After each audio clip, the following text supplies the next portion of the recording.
Bonjour et bienvenue dans notre série pour une vie meilleure. Nous allons continuer notre parcours et nous saluons, bien sûr, nous accueillons avant tout Monsieur Lézot. Bonjour. Bonjour. Peut-être rappelons pour ceux qui prendraient en cours notre série que vous êtes directeur adjoint d'un département qui s'intitule Gestion chrétienne de la vie et vous occupez ce poste à la conférence générale des églises adventistes du 7e jour. C'est exact.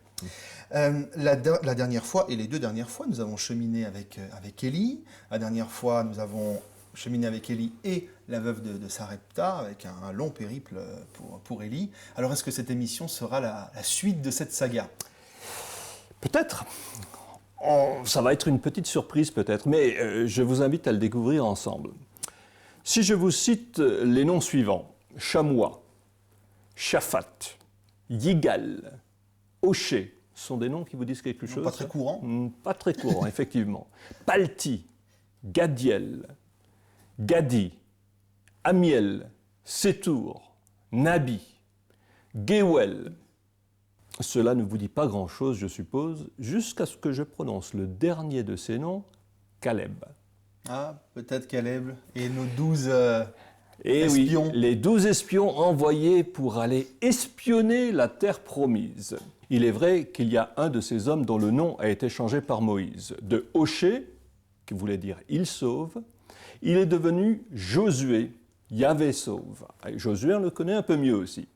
Et bien sûr, le nom de Josué est associé à celui de Caleb.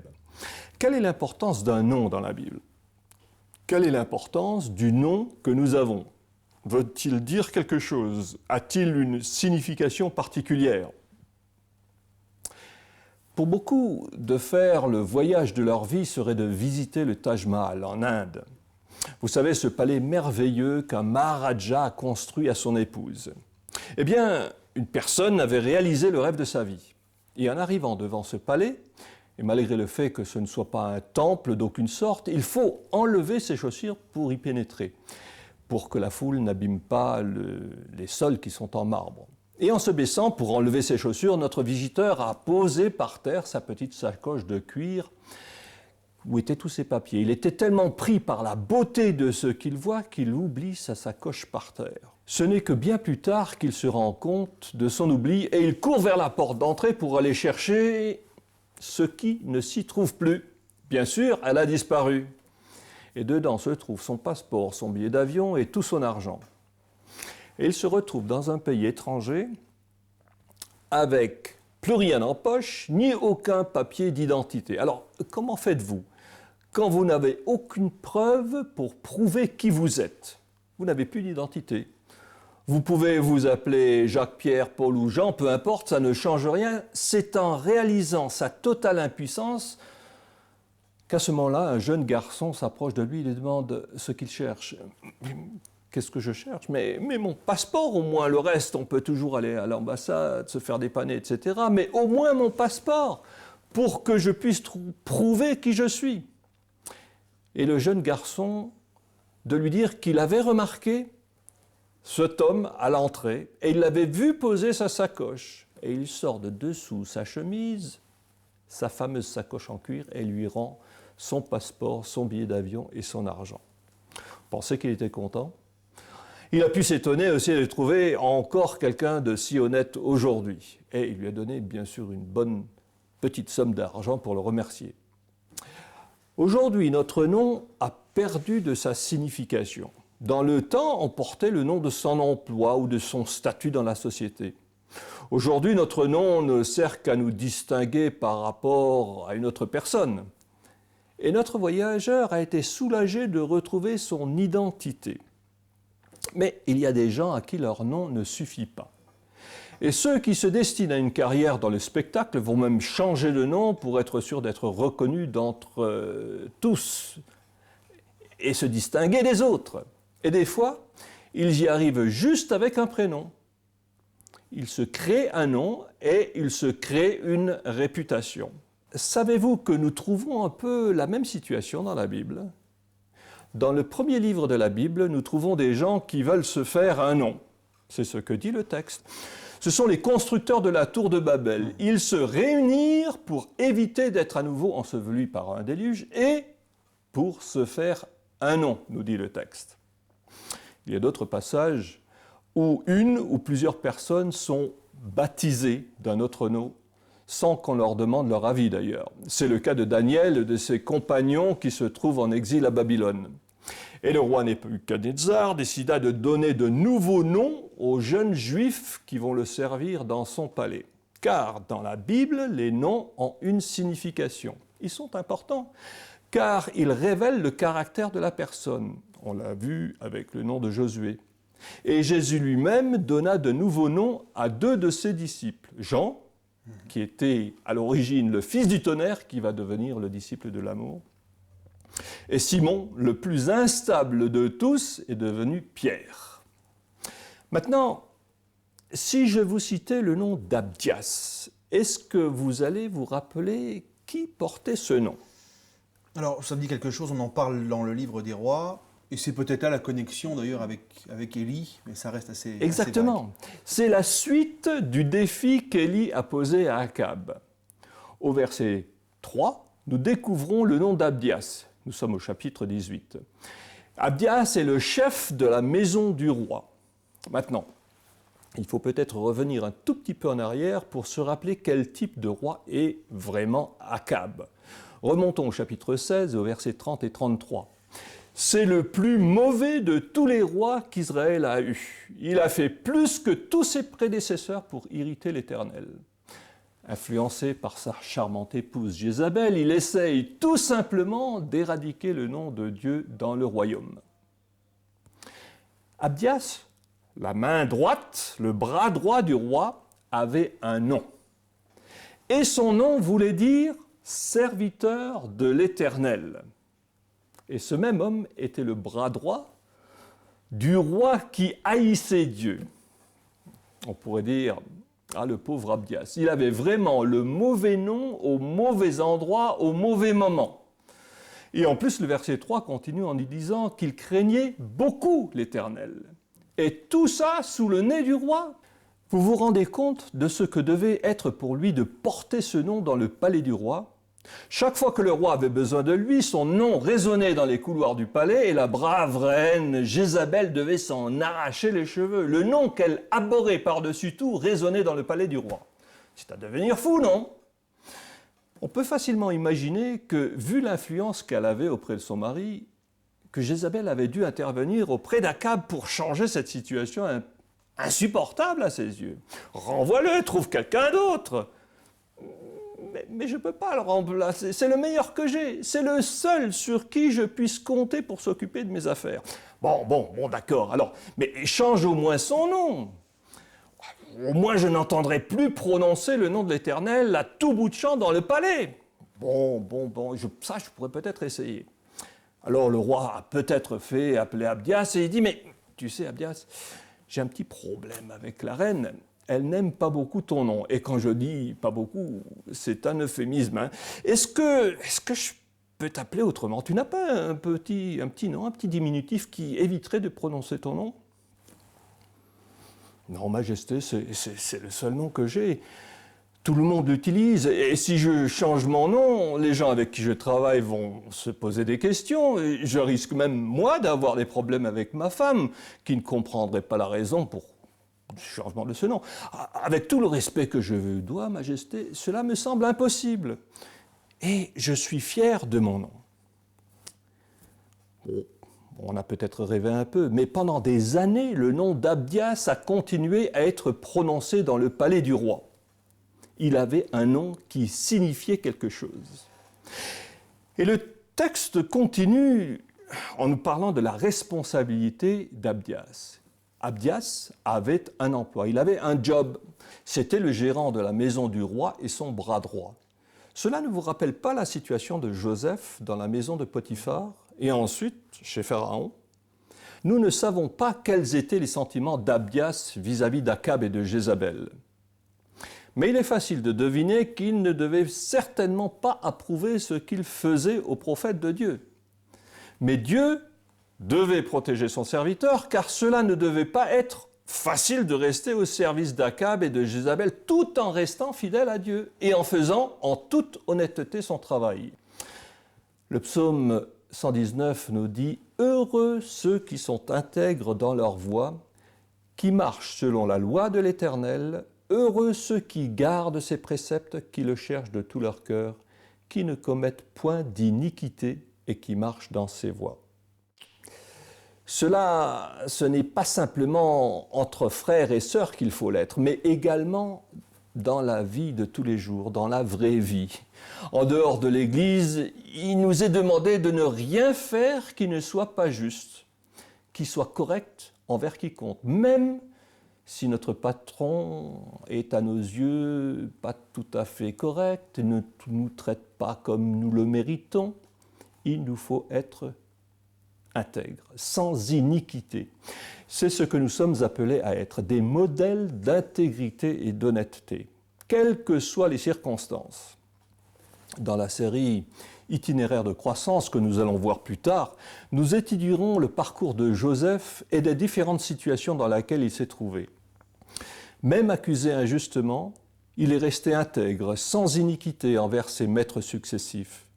Et c'est pour cette raison qu'il inspirait confiance et que tous avaient à se louer de ses services. Pour certaines personnes, il leur est pratiquement impossible de rester fidèles sur le droit chemin par eux-mêmes. Ils ont besoin d'aide. Alors, ils ont besoin d'aide. De toute façon, nous avons tous besoin d'aide. J'allais dire que j'entends parler de modèle d'intégrité. On a tous besoin d'aide et j'ai envie de dire quelque part, on a au moins besoin de l'aide du Christ. Alors peut-être certains en ont-ils besoin de plus que d'autres, mais... Ouais, tout à fait, c'est sûr. Cependant, c'est plus dur pour certains que pour d'autres. Voilà. Dans le deuxième livre des Chroniques, au chapitre 24, on nous relate l'histoire du roi Joas, qui est resté fidèle pendant toute la vie du sacrificateur Jéhojada. Et c'est lui qui a décidé de réparer le temple de Jérusalem, qui en avait bien besoin à ce moment-là. Aussi, le jeune roi fait appeler les Lévites et leur donne des ordres précis sur la collecte des dons qui devaient financer les travaux. Et il leur dit ceci, « Agissez avec diligence », mais les Lévites ne se sont pas affolés quand ils reçurent les ordres du roi. D'abord, dans leur esprit, ils n'étaient pas ses ordres, ils étaient de la tribu choisie par Dieu pour le service du temple. Ensuite, ils savaient parfaitement quoi faire. C'était les spécialistes de la situation. Cela faisait des décennies qu'ils accomplissaient leurs tâches. Ils n'avaient pas besoin du roi pour leur dire ce qu'il fallait faire. D'ailleurs, il était si jeune, ce roi. Est-ce qu'il savait vraiment de quoi il parlait? De toute façon, il faut qu'il apprenne que les choses ne se passent pas aussi facilement dans le royaume. Il faut laisser du temps au temps. Mañana, demain, c'est toujours assez tôt. On ne sait pas ce qui s'est passé, mais il a fallu quand même 16 ans.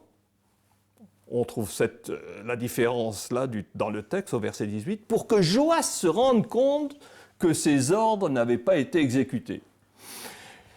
Est-ce que ce n'est pas notre attitude également quand nous recevons des ordres qui ne nous plaisent pas tellement? On traîne les pieds, on se hâte lentement.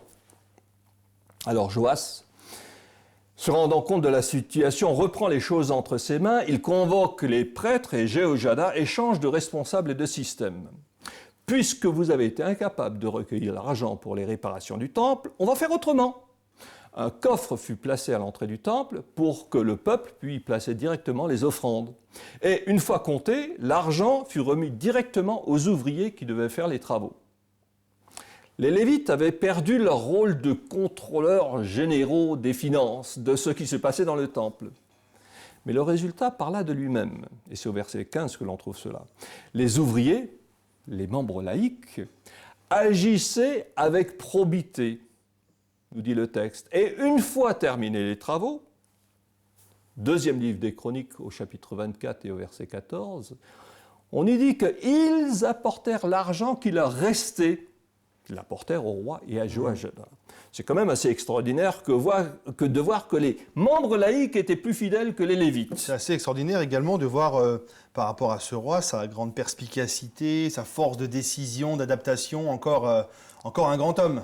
Oui, mais tout jeune. Tout jeune. Mais malheureusement, le texte nous dit que c'est tant que Jéhojada fut à côté de lui. Et nous pouvons nous poser la question suivante, c'est de savoir si nous-mêmes nous sommes capables de faire la même chose. Quand une méthode de travail ne marche pas, sommes-nous prêts à en changer? Ou au contraire, sommes-nous attachés aux mêmes principes, méthodes traditionnelles? Et nous sommes plutôt prêts à changer une personne qui dérange, qui apporte trop d'innovation. Ça se voit. Avons-nous l'esprit assez ouvert sur l'évolution des techniques, des méthodes pour être adaptables aux méthodes d'évangélisation nouvelles? On parle de tent maker maintenant, pour essayer de trouver de nouvelles méthodes de pénétration. Notre Église n'a pas de dogme immuable et intangible selon une tradition bien établie et reconnue. Cela veut dire que, même au point de vue théologique, nous reconnaissons qu'il y a des lumières que nous n'avons pas encore. Dans notre travail, agissons-nous de même? Sommes-nous prêts à apprendre quelque chose d'un collègue? C'est vrai qu'il a fallu un certain temps à Joas pour se rendre compte de la situation. On peut même se demander quel genre de conseiller il avait pour qu'il ne signale pas cette situation plutôt au roi. Mais peu importe. Quand il s'est rendu compte que ça ne marchait pas, il a pris les dispositions pour que ça marche. Nous, Français, nous sommes fiers non seulement de notre exception culturelle, mais également de nos droits acquis. L'exemple parfait en est nos fonctionnaires, notamment ceux qui travaillent pour l'éducation nationale. Ce ministère-là est le plus grand employeur au monde. Plus de 900 000 personnes y travaillent. Nous battons tous les records à ce niveau-là. Aucun autre pays au monde n'emploie autant de monde pour son éducation. Et quand on veut changer quelque chose dans le système, c'est comme si vous déclareriez la Troisième Guerre mondiale. Essayez de bouger le mammouth et il vous écrasera. C'est ce qui est arrivé d'ailleurs à plusieurs ministres de l'Éducation. « Touche pas à mon système ». Traduction, « touche pas à mes privilèges ». C'est un royaume dans le royaume, intouchable. Le monde a eu le temps de changer plusieurs fois autour d'eux, peu importe. On est comme on reste, et on reste comme on est.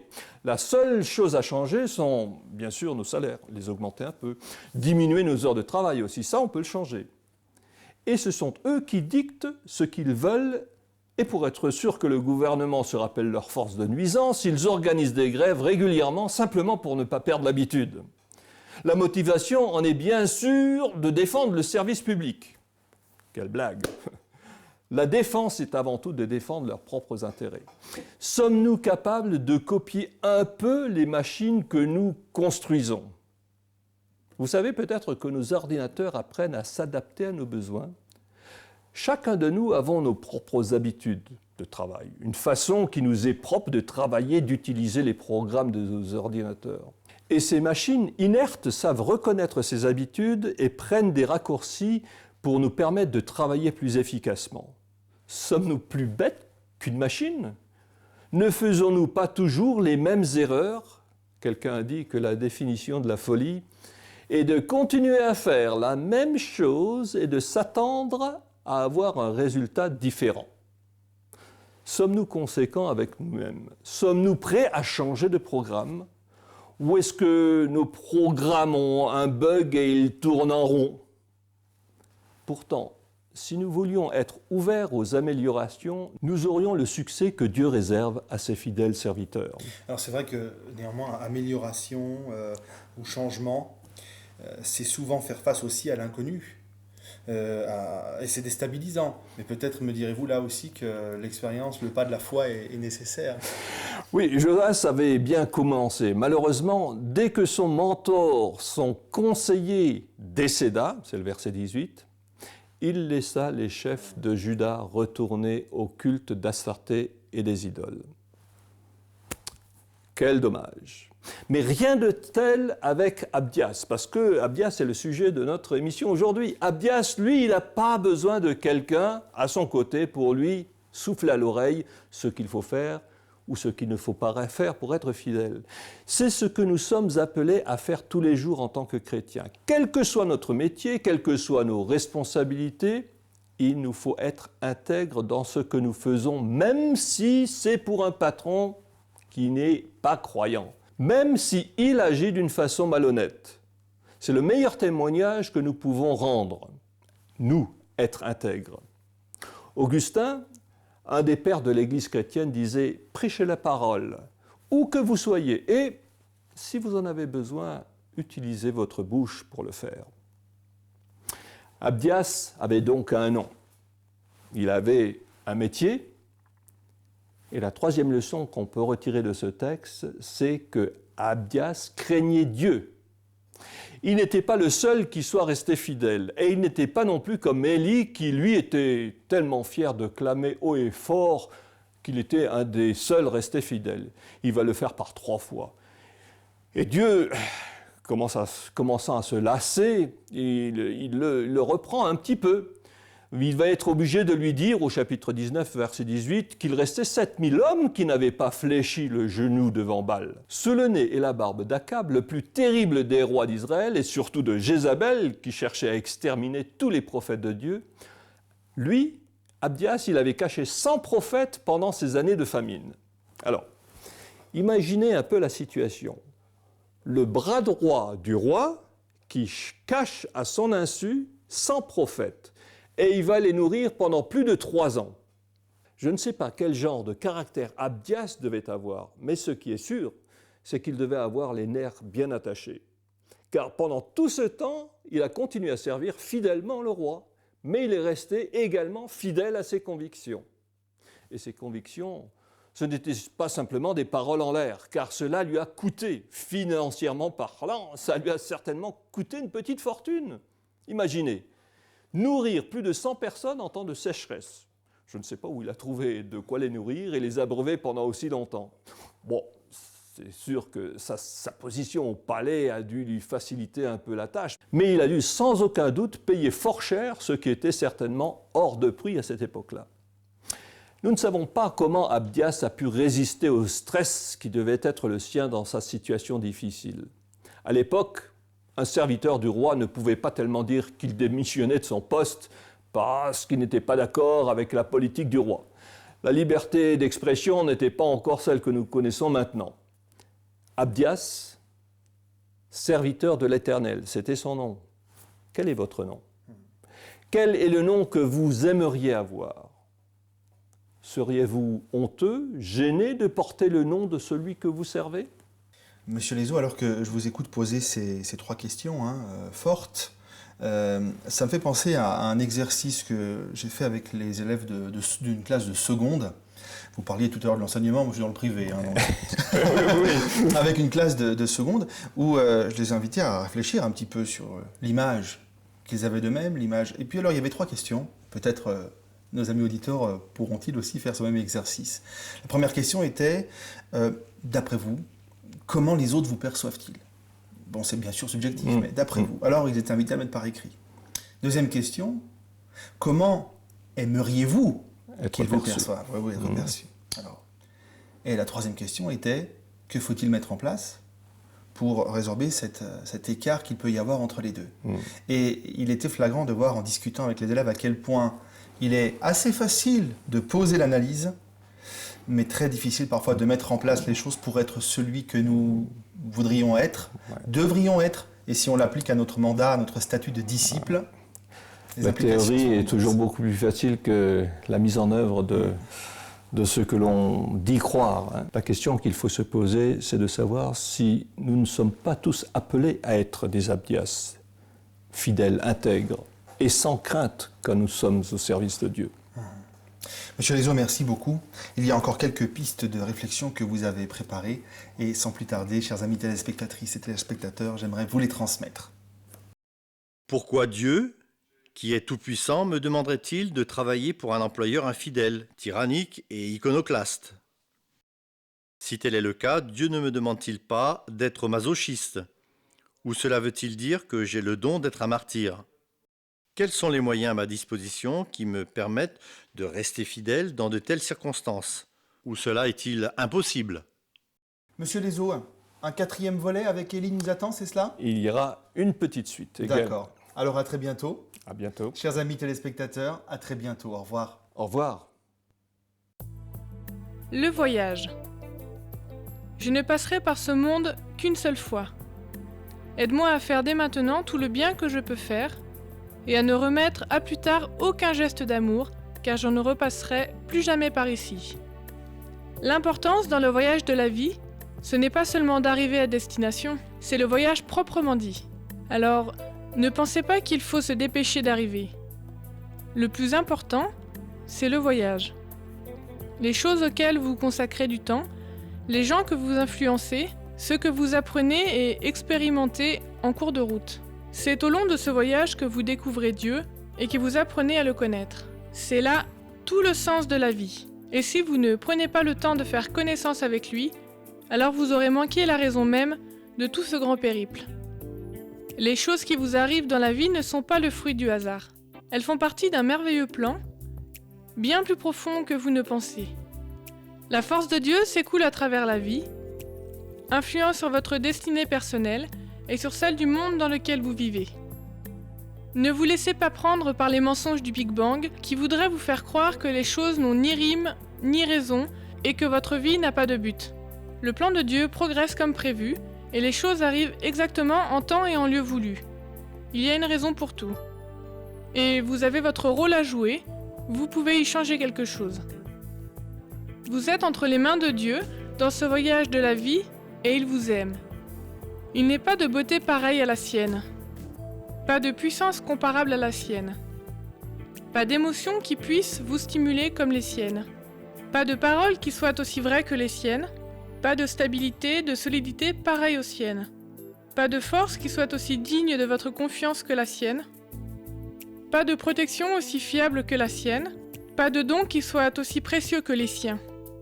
Pas d'amour qui soit aussi constant que le sien. Rappelez-vous que son amour pour vous ne peut être mesuré. On ne peut ni le contenir, ni l'expliquer, ni le comprendre, ni le comparer, ni le voir. Il faut l'accepter pour ce qu'il est. Le plus pur, le plus vrai que vous ne pourrez jamais trouver. Donc, ne vivez pas votre vie à toute allure, au point de négliger Dieu, votre famille et vos amis. Autrement, vous allez passer à côté de l'essentiel. Et tout ce que vous aurez accompli, tout ce que vous aurez enduré, aura été en vain. Profitez au maximum de votre voyage, en apprenant à découvrir Dieu, à l'aimer et à le rechercher, et à venir en aide à ceux qui vous entourent. Alors, vous n'aurez pas le temps de dire « ouf » que vous serez parvenu à votre destination finale. Et il sera là pour vous attendre.